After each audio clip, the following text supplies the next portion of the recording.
the Mosel, the complications of understanding the labels perhaps, and a whole bunch of some questions and answers at the end. And then I'll do my best to moderate things in between. So I'm sure Ernie is somewhere on the screen, and yeah, a big welcome to you, Ernie. Yes, thanks for the invitation. Hello to everybody who is online. Yeah, well, yeah, it's a long time ago when I was last time in South Africa. Hopefully we will find the time again after all this kind of craziness which is happening now, and definitely want to come again. Definitely. Yeah, we'll welcome you with open arms, Ernie, and it's hopefully it'll happen sooner rather than later. And yeah, as I say, just great to have you online. And I think Germany as a country, and certainly the Mosel as a region, people are, it's still, for South Africans, it's still something that people, I don't think enough people have really got their teeth into in terms of understanding these wines and appreciating the amazing wines that come from this region. So I think before we get into the Mosel, it might be a good idea just to give everyone who hasn't maybe met you before, maybe just a bit of background into how you got into it, because I know initially there was the archaeology interest, and there came a time where your dad said it's time to come back. So maybe just a bit of history and how you got on now. Yes, I mean, basically the Dr. Loosen estate is basically a traditional, typical family estate. It is in the family since 200 years. Since 200 years, we grow Riesling along the steep slopes. The estate here is just on the Mosel embankment, on the River Mosel embankment. You're just here. This is Bernkastel, the old village, and we are a little bit outside. We are nearly half a kilometer outside of the village. There's the estate here, just on the Mosel embankment. All these houses, I bought them all around them. And so, and since 200 years, we do only Riesling along the river in these steep slopes. That's the typical grape variety, as we know. Pinot Noir and Chardonnay is the grape variety for Burgundy. That's Riesling for the Mosel. It has kind of a 200 years tradition to grow Riesling, but the tradition to grow wine is going far further back. It was basically the Romans 2,000 years ago which brought the wine growing to the Mosel. So we have possibly the oldest tradition of wine growing here in Germany, because we have also an evidence basically just next to a vineyard from us, next to our Erdener Treppchen vineyard. They found the oldest Roman press house of Germany, you know, and that was from Romans built it, and that is dated 60 or 70 after Christ, this press house, you know. So you can say the wine growing has a 2,000-year tradition here in the Mosel. Riesling growing, monopole varietals, Riesling since 200 years.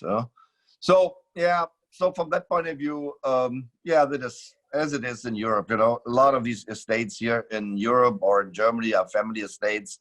We don't have these kind of huge international companies which have wineries here. It's more or less family based still here in Germany. You know. And Ernie, now I was just going to say, sorry to interrupt, but I was fascinated when Matt and I were chatting, who you might say hello at the end of the seminar, but where you studied the archaeology and that whole link, not initially going. Yeah, you see, as much even that it is a family estate, there's always certain difficulties, you know, you have with your father, you know, especially in the countryside, at least with my age. These guys have been still very old patriarchs, you know. My father was a real patriarchic guy, you know. It was difficult to come along with this guy, and so, you know, everything is good. So I was much more interested in archaeology. I studied archaeology, you know, wanted to become an archaeologist, you know. But then my father became very sick, and my mom said, look, somebody has to take over the winery, otherwise I'm going to sell it. And we are, you know, we are 4 brothers, 2 sisters, you know, we're a Catholic family. Everything is Catholic here, you know, a Catholic family, and, you know, they breed like rabbits, so lots of kids. Um, and so my brothers and sisters all said, "Oh, you have to take over the company. You have to take it over. You know, we don't want to lose it. And you, with your stupid archaeologist, you know, archaeology study, you know, you never get a job anyway." And that is definitely true. I mean, you have two options, you know. If you study archaeology or make a degree in archaeology, you have two options. Either you're going social welfare or you become a taxi driver. But jobs as an archaeologist are not existing here in Germany, you know. So from that point of view, my oldest brother, who is basically took over the role of my father, he said, "You better take the winery, you know. We are not going to support you, you know, if you don't get a job." So yeah, so I took over 1st of January 88. I took over the winery, which I always wanted to do it, but I never could thought to do it together with my father. And therefore, she became very sick, and that whole thing worked out then on its own. And my mom said, "Look, take it. You can do whatever you like. You don't have to work with your dad. So do it. You know, we are moving out. That's it. You know." And then we started. Yeah, 88. I started then with Bernie, my winemaker, who is still with me. It was a pretty chaotic time in the beginning. You know, me as an archaeologist, though Bernie, an old friend of my older brother, who studied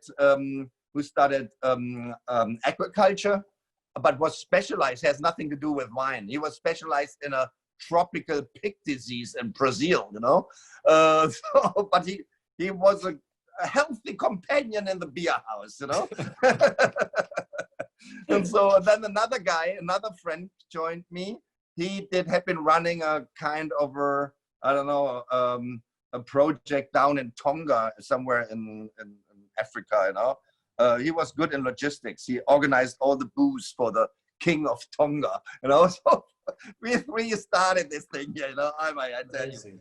Oh my God, that was a wild hippie time when we started it. No, there's a great bit of history, and I think that people who've just met you, they think you've been doing it forever, and there's all these things that come out about the archaeology and the family dynamic, which is interesting. So Ernie, actually, I don't know if Matt can go back a couple of slides. That picture of, and I think one of the things that sums up, there was the picture of the vineyards and the river there. Yes. This is a typical picture of the Mosel, because you see the Mosel is barely took the mountains. We call the mountains, that's the slate hills of the Rhineland, you know. That is the whole area called the slate hills of the Rhineland, you know. And it took the river 200 million years to dig this valley into the slate hills of the Rhineland, you know, and to create this valley, you know. So all these steep slopes along the river, which is all slate soil, slate from Devonian time, 400 million years old, took the river 200 million years to dig the valley. And this slate soil is basically the typical soil for which basically creates our wine, or give the whole, this intensity and this whole taste, you know, to our wines. But you have different colors, as you see. We have, it's all from the same time, from 400 million years old, Devonian time. But through volcanic activity, oxidation, and so we have different colors. You know, here brownish slate, this is oxidized iron in the slate. You have red slate, which comes from heat, you know, from volcanic activity. You have the blue slate and the gray slate, you know. So even that it is the same kind of, the same slate from the same time, but this different color and this different, you know, origin, gives different aroma structure to the wine, gives different taste to the wine. So we do, for example, 2 estate Rieslings, we call it Dr. Loosen Riesling, and we take all the village and Premier Cru vineyards from all the blue slate we take together, and then we call it only Dr. Loosen Riesling Blue Slate. And the area where we have red slate, we take all the Premier Cru and village vineyards together and produce a Dr. Loosen Riesling Red Slate. And I tell you, it's quite different, these two wines, you know. The red slate to the blue slate is quite different, you know. The blue slate is a little more elegant, more finesse, you know, delicate, more this kind of stone fruit like apple, white peach. And the red slate, that can turn often into berry fruit, especially with age. When we taste now a 20-year-old red slate Spätlese or Cabinet, you know, it gets a lot of this cassis, you know, cassis blackcurrant aroma, you know. quite interesting. You know, the red slate has this kind of attitude to go more into the berry fruit, red currant. The blue slate is going more into the stone fruit, like green apple, white peach, you know, sometimes a little bit apricot or yellow peach or so, something like that, lychee sometimes. And so from that point of view, the different soil, even that it is from the same time, can give different character to the wine. And you see here this old vineyard map here. This is an old classification map. And this is one of the oldest vineyard classification maps of the world. I mean, we all know the Burgundy map that is so much more famous. Everybody knows the Grand Cru, the Montrachet, and the, you know, and the Premier Crus, whatever, you know, and Village. But this, the map from Burgundy, it's basically just from the beginning of the 20th century. This map is from 1868. It's the same kind of, you know, system, a three-tier system. All the dark brown spots, which you see here on the map, these dark brown spots are the what they call here on the map, Erste Lage, first site, first growth vineyard site. In Burgundy, you would call it Grand Cru. The medium brown spots you see here, which is a little bit higher elevation. This is the second growth vineyard site. It says Zweite Lage, second growth vineyard site. In Burgundy, you would call it Premier Cru. And you see the higher elevated vineyards, the highest elevated vineyards, they are pale brown. This is the third growth vineyard site. They call it Dritte Lage, or in Burgundy, you would call it Village. But this map is nearly 50 years older as the Burgundy map. Also very precise, very, very well done. I work on behalf of this old map, sadly, and that is the difference to Burgundy. In Burgundy, the map had been integrated into the French wine law, you know. Sadly, our map here, our wonderful old map from 1868, never made it into our wine law, sadly. But nevertheless, it is very accurate. It's very, I mean, very precise. So when I took over 1988, the winery here for my dad, I decided to work on behalf of this old map. And I said, to get the confusion out of all these German labels, you know, I mean, the people always say, oh my God, the German label, there's so many things written on it. I don't understand it. I can't understand this German. And what is this whole thing? And that was barely my English importer, 1995, said, Ernst, how should we simple English people understand a German label which says Schloss Böckelheimer Kupfergrube Riesling Trockenbeeren aus Lese? Holy moly, what does it mean, he said. Ernie, he definitely had a point. Yes, and that is the point. And so I said, okay, let's make it easy for my customer. I know they can't read the German vineyard sites. They don't know what it means. But at least what I can do, and that's what I did 1988, I decided I put only a vineyard name on a Dr. Loosen label if this vineyard is Grand Cru rated. So if this vineyard is Grand Cru rated here after this old map, dark brown, I will put a vineyard name on the label. And then I can at least tell the people, look, I know you can't read this vineyard label, this vineyard name, Ürziger Würzgarten, but if you learn it a little bit, Würzgarten means spice garden, Ürzig is the village, but you can at least say, if you see a vineyard name on a Dr. Loosen label, it's always Grand Cru. And everything which is not Grand Cru rated, the Village and the Premier Cru vineyard, I don't use the Premier Cru vineyard names. I don't use the Village vineyard names. I blend it together by soil type and call it only Dr. Loosen Riesling Blue Slate or Dr. Loosen Riesling Red Slate. So we have only 2 or 3 estate Rieslings named after the soil type. And as soon as you have a vineyard name on the label, it's Grand Cru. So it made the whole thing a little bit more clearer, you know?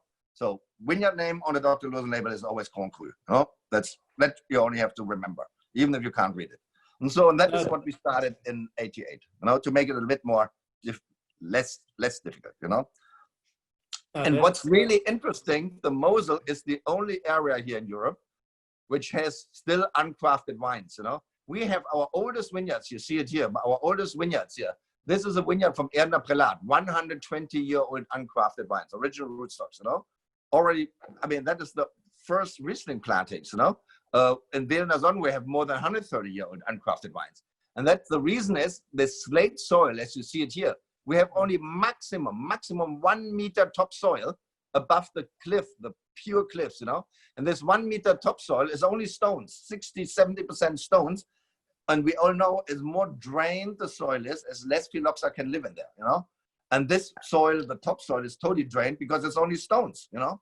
And the water can go through like through a sieve, and then the pure cliffs. The roots can go deep into these cliffs, you know, but phylloxera can't get in there, you know.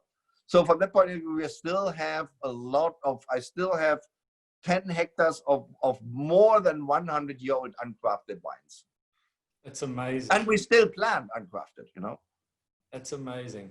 And Ernie, but I mean, looking at these vineyards, and I mean, I know for those people that have been there, everyone knows how steep these vineyards can get. And it was also one of the questions that one of the winemakers, who was it? It was Johan Milan from Simonsig, asked. I mean, how surely it's expensive to farm these lands where these vineyards, which are so damn steep. And you were just telling us, sort of off air, if we can call it that, where one of your workers is only working 4 hours a day because it's such hard. I mean, for example, I mean, to go to the most extreme vineyard, we have a picture there. From Matt should have a picture. I just bought 3 months in February. I bought the steepest vineyard. And this is supposed to be the steepest vineyard in Europe or in the world. It is it's 128% steepness, this vineyard, you know, and it is so steep, so crazy steep, you know, that you can't work here. You see, it is nearly going right down there, you know, right down there. It's crazy.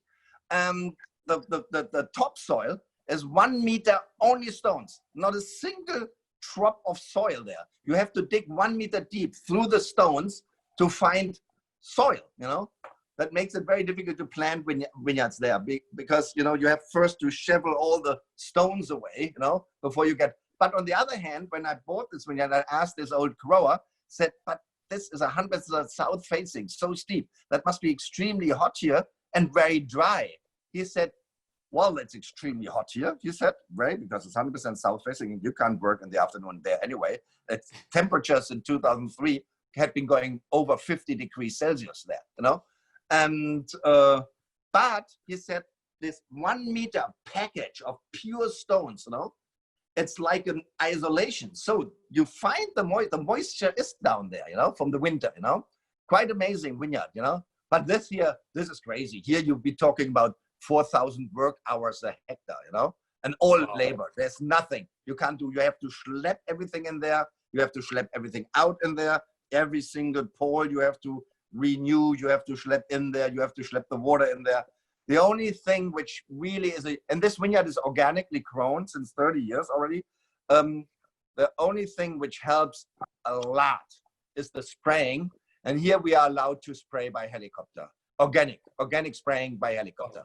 So otherwise I wouldn't have bought it. If we wouldn't have done, because that would have increased, if we would have to schlep all the water for the spraying up there, you know, that is possible. I mean, we don't have slaves anymore, you know, as 2,000 years ago, the Romans, you know, so that is impossible, you know. So from that point of view, this is incredible. And this is supposed to be the most steepest vineyard in Europe or in the world, even, you know. 1 hectare. The yields are low, you know. You do on 1 hectare, you do 3,000 to 4,000 liters, you know. We look forward to tasting it down the line. Yes. Me too.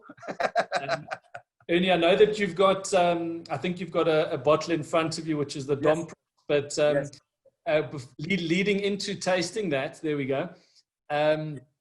I think it gives a good opportunity to maybe ask the question, which always comes up with the best wines of the Mosel, and that's that distinction between the dry wines and the sweet wines, and possibly the history of the Mosel. Was it sweet wine and then it became dry, or what was the evolution? And you see, here is the classification permit, you know, of the Mosel as we're doing it here. So what we have is VDP. I'm member of the Fine Wine Growers Association, you know, which is an association where the 200 best wine growers of Germany are member in the VDP, Fine Wine Growers Association. and we started our own classification, and we are very close to the situation that the new wine law will integrate this kind of classification also to the new wine law. That would be great. That took us then maybe 100 years, you know, that we turned this classification also into the law. And so it is a 3-tier system which we have on the Mosel. It starts with the Grand Cru vineyards, which is called VDP, Fine Wine Preservation, Große Lage, great site, you know, because we are not allowed to use the French name. Otherwise, we would say Grand Cru, huh? But the Grand Cru is a French trademark. So we are definitely allowed to translate the French name into the German name.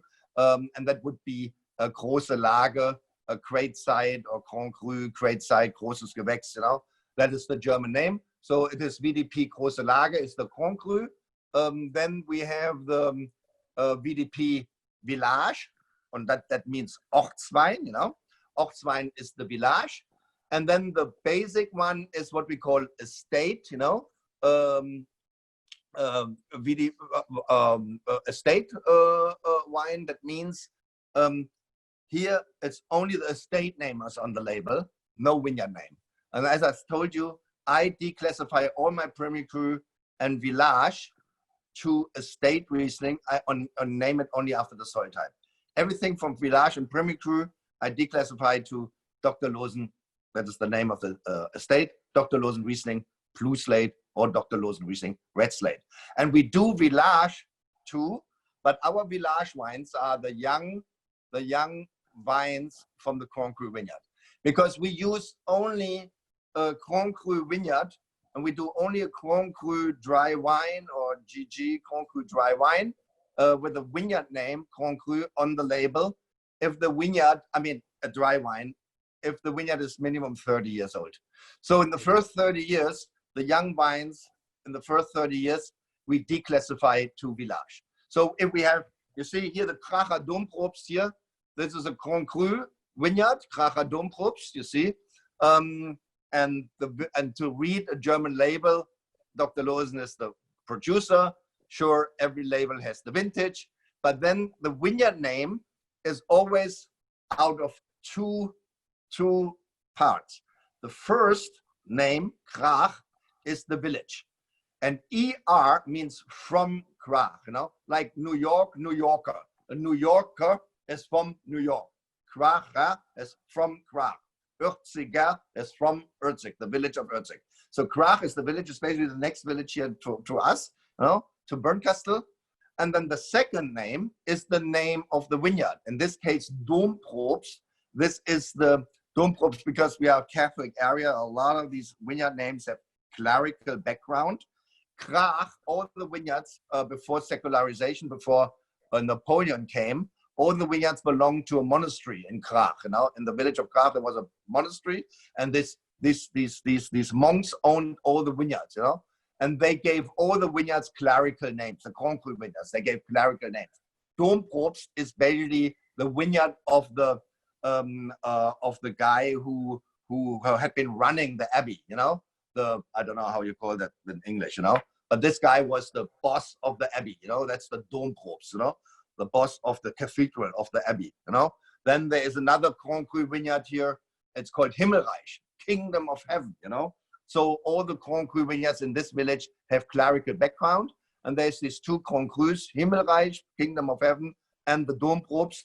And the one which you guys have here is the Domprobst. It's a smaller Grand Cru. It's supposed to be the best from the two Grand Crus. The Domprobst has a little bit higher reputation. It is this blue slate, brown slate mix here, you know, makes beautiful, typical Rieslings for this slate soil. What is the slate soil? Slate soil gives always a beautiful minerally driven acidity, you know. It gives this freshness, you know, to the wine, you know, this lightness, very light, refreshing, minerally driven acidity. So Domprobst is definitely a big Grand Cru. But if a Grand Cru vineyard, when we replant it, you know, then the first 30 years we use it as village. So we have a Kracher village, that was a vineyard, a Grand Cru Kracher Himmelreich, the Kingdom of Heaven of Prague, a very nice Grand Cru. We replanted this vineyard 1989 with uncrafted vines. Before we took it out, because this vineyard was far over 100 years old, we took the cuttings from this vineyard, and then when we planted anew with these cuttings of the old vineyard, but uncrafted, just stick it in the ground. And this vineyard is now turning, was turned 30 years old. And now we will watch the wine, if the wine is, we see every 10 years, we see a huge step in quality, In the first 10 years, we don't do even village, In the first 10 years, we do it only estate Riesling, plus slate. In the first 20 years, only estate Riesling plus slate, And then from 20 to 30 years on, if the vineyard is 20 to 30 years old, then we do it as village. And if the vineyard turns 30 and more years, then we check on the quality if it is good enough to go back to Grand Cru. Okay. And Ernie, when did you start the dry wine side of things? How far back does that go in the family history? Does it go back for 200 years or? Yes. So, at least it goes back to the very old days. But there was always these two traditions here in our family. My father, that's very unusual. My father and my mother was both single kids, and both inherited the wine estate. This is the estate of my dad, my father's estate in Erzig, 3 villages down the road where I live. I live in the estate, what you saw, the estate where I live in the beginning, that was my mom's estate. She's from the Prüm family, a very famous family here in the Mosel, J.J. Prüm, as you know. My mother is from the Prüm family. And this is my mom's house, and I live here in my mom's house. And the tradition of my mom's family in the last 100 years was only to produce fruity style Kabinett, Spät is an Auslese in the traditional fruity style with a little bit of residual sweetness. But the family of my father, my great-grandfather, turn of the century, between 1880 and 1930, he produced only dry wines. My great-grandfather always said, a wine shouldn't have any sweetness. A wine has to be dry, And my grandfather here, from my mother's side here, where I live, he always said a Riesling from the Mosel needs some, how he said, serving residual sweetness, because he always said a little bit of residual sweetness in the Riesling, because Riesling has high acidity, serves it to a much better wine to bring out the aromatics. And you have this nice, play and tension between acidity and sweetness. And so for him, a wine needed, a Riesling from the Mosel needed some residual sweetness. But with my grandfather of my father, he said, no, wine has to be dry. No, when sugar shouldn't be allowed. So these two old gentlemen didn't come along very well. But the winemaking of my grandfather, who made only dry wine, was quite special. This winemaking, he produced, sure, in these days, we're talking about 1880, 1890, 1900, 1910, there was everything fermented on indigenous yeast, So everything was fermented in the traditional, what we call foudre, foudre barrels, The French call it foudre, we call it foudre barrels. The size is 1,000, 2,000, and 3,000 liter size. That is the tradition, And so what he did, he fermented the wines, the juice, all on indigenous yeast in these barrels, and left then after the wine was fermented dry. He sulfured, he topped it up, and left the wine minimum 2 to 8 years in the barrel on the full yeast, no racking, and no batonnage. Up to 8 years without racking.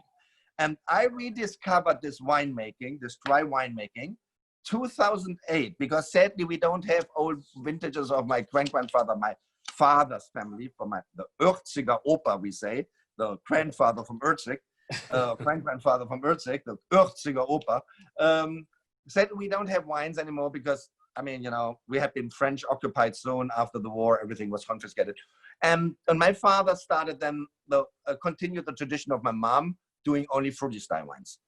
And it was a very old customer of my father's family who visited me 2008 and brought me a 1947 dry, Erzschiger Würzgarten Grand Cru dry from my grandfather, you know? And so I never had an old dry wine from my grandfather. So I opened it weeks later and I said, holy moly, fuck, what did this old guy did, you know? I mean, I have a 51-year-old dry Riesling from my grandfather in front of me, and the wine was beautiful, marvelous, fantastic, you know? I mean, I had a lot of old Rieslings from my mom's family, you know, from the Prum family. I had 1920 Auslese, 21, 38, you know, 42, 47, 48, 49, absolutely. Just 49, I just had a few weeks ago, you know, absolutely gorgeous. Auslese with residual sweetness. But I never had a fucking 50-year-old dry Riesling, you know, I mean, which was so beautiful. And then I said, fuck, what did this old man did that he made dry wines which can age for 50 years? And then we changed the whole winemaking, 2008, to the old recipes of my grandfather from my father's side, who made only dry wines. And we leave the wines also now, it's even the estate Riesling, even the simple ones, minimum 12 months in the barrel on the full yeast. The better ones, 24 months. My grandfather did also some of his better barrels, 3 years on the full yeast, you know. And on his best barrel, or second best, two barrels, which he thought that is great, he kept 8 years on the full yeast, you know, in the barrel. And we do this. We started this 2008. Then we started 2011 to do 2 years. So that stays 2 years, but we top it up, you know, every month topping up, topping up, topping up.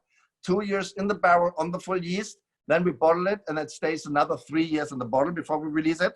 That is the reserve. We call it reserve. Then we have the homage. Homage is 3 years in the barrel without racking, you know, on the full yeast. Then 7 years in the bottle before we release it. The first homage will release next year, 2011, will be released in 21. And then we started 8 years in 2013. The 13 will be bottled in next year too, in 21, you know. Amazing. I don't know how long we want to keep it in the bottle before we sell it. I don't know. I have so much reserve wines now in the cellar. I have, I think, more than 300,000 bottles laying in my cellar, you know, waiting to be released in 10 years or 15 years. I was going to say, now you know what it's like to be a champenois, where they have to keep all that reserve stock. Yes, exactly. Yeah. Oh my God. I know it now. My younger brother, he is a typical German mechanical engineer. He's 10 years younger, you know? And so he's great. Without him, impossible. But he is the technical part of the whole company, you know? And he just a few weeks ago, I had been tasting all the reserves and the traditions, which will stay 10, 15 years in the bottle before we release it. And he said, I don't have space anymore, you know? All the cellars are full. I don't know where to put this. We wanted to do another 30,000 bottles, which I want to put away. And I said, I don't have space anymore. I don't know where to put it, you know? Then I said, Thomas, then you have to rent another cellar. I can't find another cellar. We already rented 3-4 cellars, you know? And I don't understand anyway this whole stupid thing, you know? I always thought we produce wine to sell it and not always to put it away. And then I said, Thomas, I have a vision. I have a vision because I'm going back to the historic winemaking as we did it 100 years ago, you know, in the Mosel. And 100 years ago, you know, between 1880 and 1918, you know, when the First World War was over, German Riesling from Rhine and Mosel had been the most expensive wines in these days. 2 times more expensive as the first 12 clarets, you know. It was more expensive as Chateau Latour. We would love to have these days back, you know. And I said, look, I'm doing wine now as they had been done in this historic time when the wines have been very famous. I have a vision, you know. I know this will be in 10, 15 years when we release these wines that will be totally crazy. You know what he said then to me? Very dry. He said, you know what our old Bundeskanzler, our old president, Helmut Schmidt said? I said, no. If you have visions, go to the doctor. That is my brother. He is a mechanical engineer. They have not so much visions. It sounds like you're still winning that internal family war because you're still doing the project and following through with the vision. So it's all good. Yeah. Ernie, just quickly, maybe just if you've got your impressions of the Domprost, and then we'll quickly move on to the cabinet, because then I think that'll be a nice discussion. Yes. varying levels of sugar? Well, I mean, you see the dome probes, you know, I mean, as I said, this is made, this is a vineyard which is about 40 years old now, or no more, 40, when it was 80, yeah, 40 years old. 40 years old. So it is, as I said, a very, very classic, traditional steep slope with a blue slate, with some brownish slate in there. And it makes this kind, and this was produced again in this traditional style. We fermented on indigenous yeast. We use only healthy grapes, and that is very important for us with all our dry wines. We carefully go through the vineyards, you know, and everybody has 2 buckets or 3 buckets even, you know. And then you see here, the people have 2 buckets, a black bucket and a red bucket.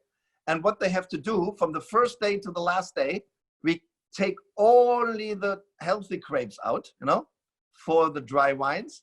But these healthy grapes need a minimum must weight of 11.5 potential alcohol sugar ripeness, you know.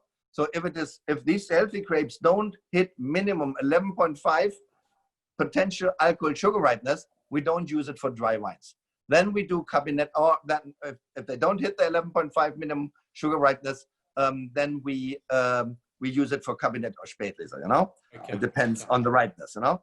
And all the botrytis, you know, the botrytis, because we are on the river, you know. On the river, you have in the morning during the harvest, you have the fog. The fog is rising into the vineyards. It gives this moisture to the vineyards, and then and you have botrytis. In the old days, the botrytis came late. Nowadays, you have even on the first day. I don't know. There should be a picture of a bunch with botrytis and without botrytis. Where is it? I don't know the number. They don't give it to me. This is old uncrafted wines. Which explains the different predicate systems.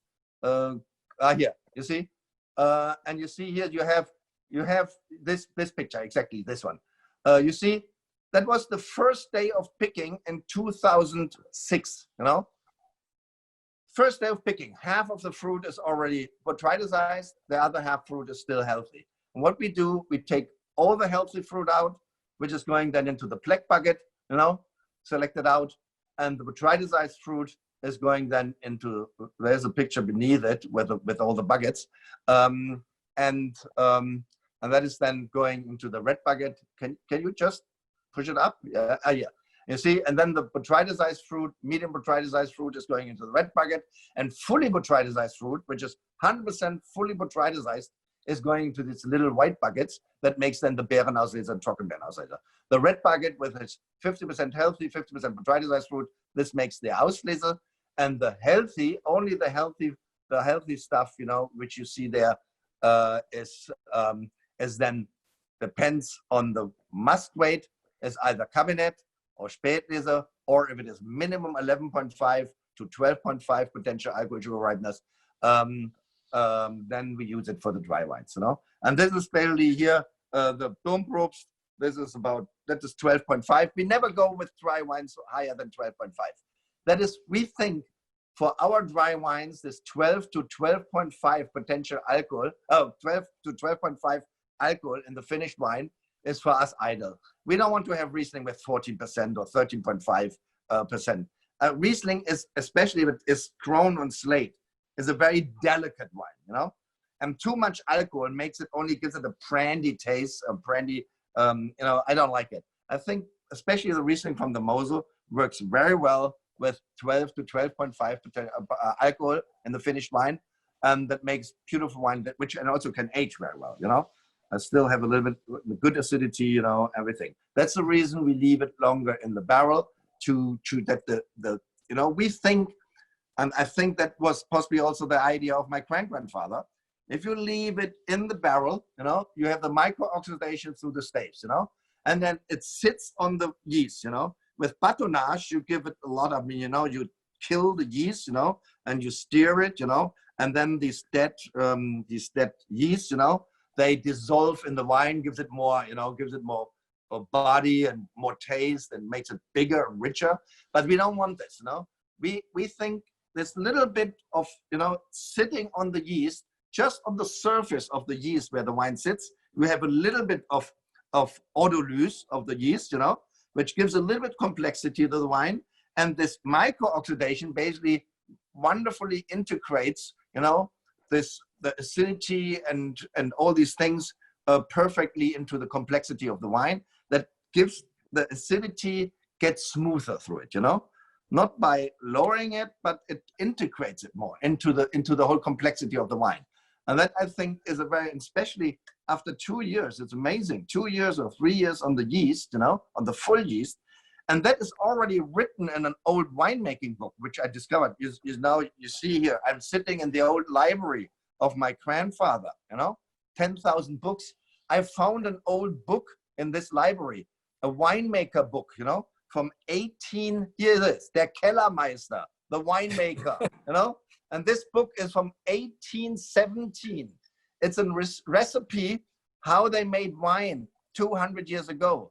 In this recipe, how they made wine 200 years ago, it is described that they kept Riesling from Rhine and Mosel, 200 years ago.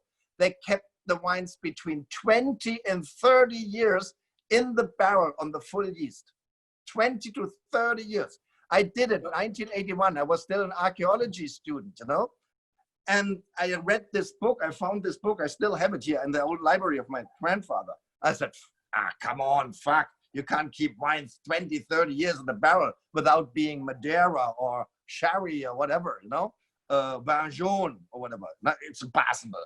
I said, but I couldn't get it out of my head. I was still a student in the archaeology. I've been going to my dad, 1981, but my father was also not a winemaker. He was a lawyer and member of parliament and blah, blah, And I said, can I have a barrel of wine? And it was a 1,000-liter Fuder barrel, 81, And he said, yes, do whatever you like. I don't care.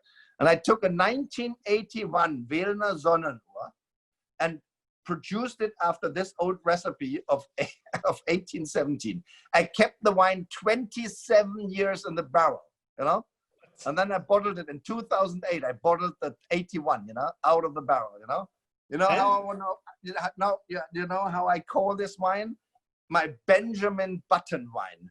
The wine every year, if I open a bottle, the wine tastes younger and younger and fresher and fresher. I can't explain you why, but what I always say, these old guys, nobody knows anymore what they did 150 years ago or 100 years ago, or, these old guys, they knew what they did, and you can still, nowadays we can only learn by learning by doing, but I did all these things, tried it out, and thanks God I never did a bet. I did this only the 28 years experiment to show the people that this would be wines which we would never like. That was possibly a different taste, but it's the biggest surprise for me how this wine shows. Crazy, Yeah, I think that's the business proposal you should mention to your brother. Maybe doing the 30 years, see how he reacts.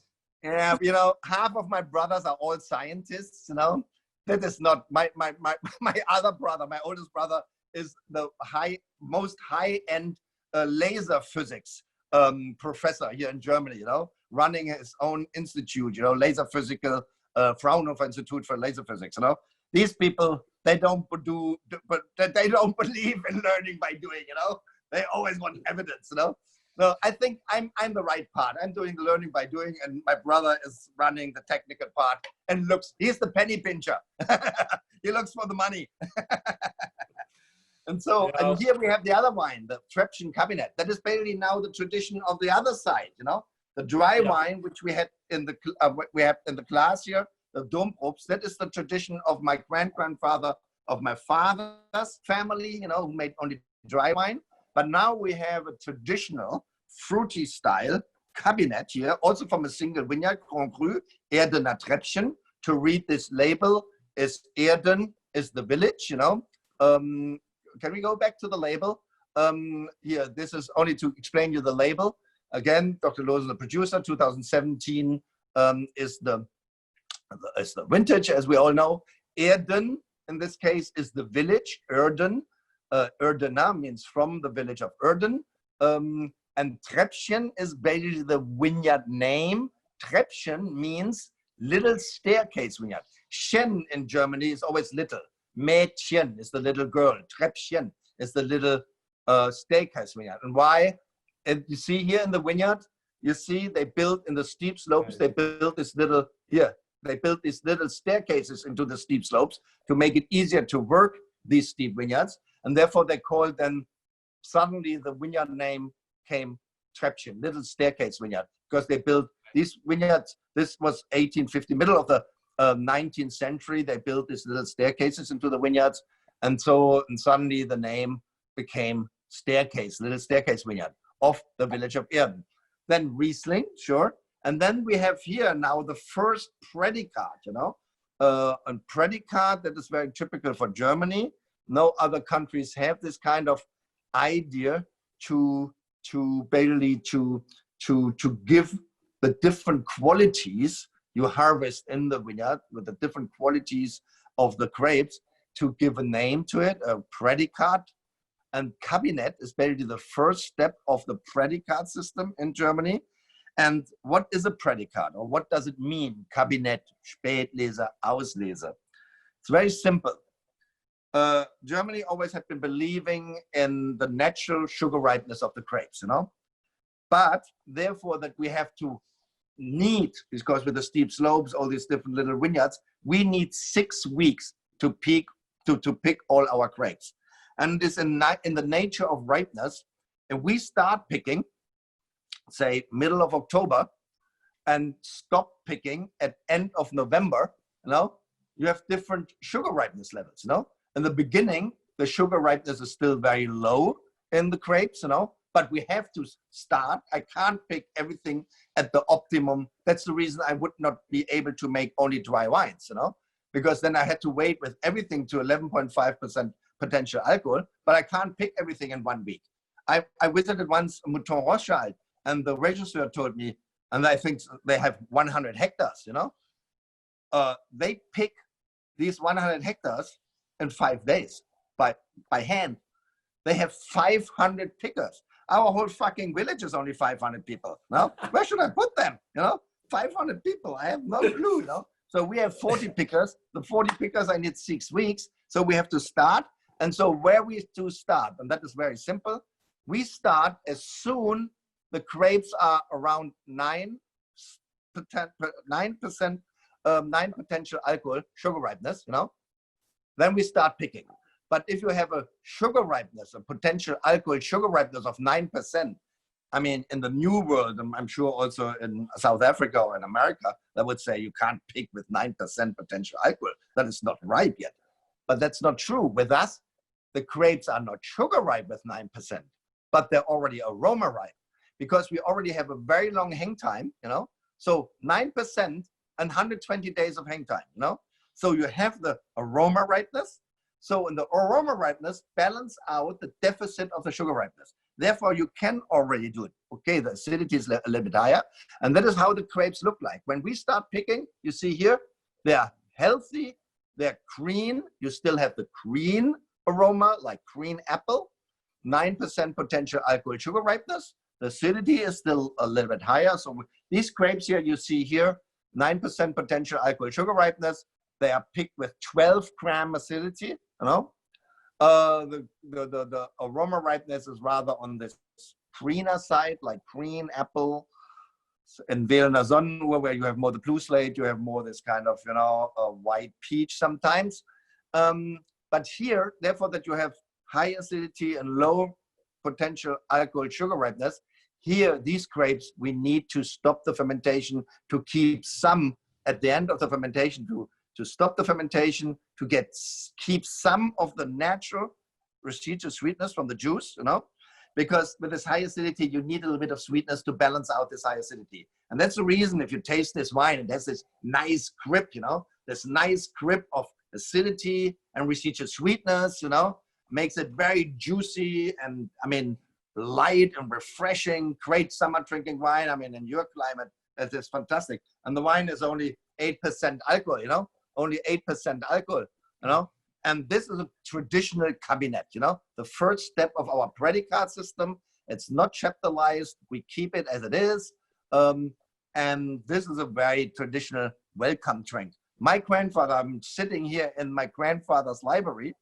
He had, I mean, these guys had a good life in these days because wine had been very expensive in these days. They could live easily from it. They didn't have to work. So he had been studying the whole time, you know. And so after lunch, he had been doing an afternoon nap. I always say, if you want to see success in the wine business, you can afford an afternoon nap. So, and I would love to do an afternoon nap too. And my grandfather then get up at 4 o'clock, you know, and then he had been going to his library. And then from 4 to 6:30, he had been studying his books, had been reading 6 newspapers in 6 different languages. You know, he was a very intellectual person. And every day, 4 o'clock in the afternoon, when he came to his library, he kept his 6 newspapers and a bottle of Cabernet. And the Cabernet in the old days, you know, the old people like my old uncle who was 87, he doesn't drink anything young. So Cabernet for my grandfather had to be minimum 15 to 20 years old. Otherwise, they didn't drink Riesling. You know, they drink Riesling like cloud. And so he drank his bottle of Cabernet through his studies, you know, and that was his afternoon tea, you know, 4 o'clock. The English, they take a cup of tea, possibly with some milk, you know. My grandfather's afternoon tea was a bottle of Cabernet, you know, 15, 20 years old. And my old uncle, I always tell you, my old uncle, if you visit him, he has a crazy Bordeaux cellar. So you always drink first 2 bottles of Bordeaux and then old Riesling, you know. And he thinks, last time when I was there, he said, oh, what should we drink, you know? And I said, oh, yours, let's have the 71. He said, Ernst, 71? I said, that's a great vintage. Fantastic. Yeah, absolutely fantastic vintage, he said. But 71 is still a little bit too young. He drinks only 60s, 50s, and 40s, you know? Crazy. What a privilege. What a privilege. Yes. But and the crazy thing is, I mean, you've mentioned me drinking this Cabernet, and I think one of the things that for the consumers in South Africa that I've been telling, well, we've been trying to tell everyone, I don't think there's another wine or white wine in the world where it's so affordable and it's such a high quality level that it's incredible. I think the Mosel is also the only area, because we are the most northern growing wine region here. In this size in Europe. I mean, historically, now we have vineyards in England, even in south of Sweden, we have vineyards. But I mean, historically, the Mosel was always the most northern wine growing area of Europe, you know. So we always had a very, very long hang time, very, very late harvest. I mean, my mom always said when we started middle of October, because with global warming, we also earlier, my mom always says, what, you guys are already harvesting? We never started before 1st of November. They never started in these days before 1st of November. Can you believe that? You know, so you have, when you pick grapes in these days with 9% potential alcohol sugar ripeness, this stuff had already 130, 140 days of hang time, you know? And you know, and the Americans say you should have at least 100 days of hang time, that you have the physiological ripeness, the aroma ripeness, right, you know? But we have the full aroma ripeness, but still not the sugar ripeness, you know? And that's the reason we have to wait so long, you know, that we get at least 10 or 11 or 11.5 potential alcohol sugar ripeness, you know? But then we have the full aroma ripeness. That's the reason we don't need the alcohol, you know, to perform, because the aroma ripeness balance it out, you know? No, well, I think that's what makes it so special, that you can actually drink a bottle by yourself and not feel too guilty, well, at least for me. But Ernie, I think I know. And they can age too. As I said, a Cabernet, such a cheap wine, can age even, you know? I mean, that's a good question. The 17 Cabernets, I mean, those are sort of, how could you keep those in your cellar? Well, I mean, I was yesterday in Berlin, you know, with my good old friend, Mr. Wu, who has the most amazing, as a Chinese restaurant, which has the most amazing collection of German Riesling and Bordeaux.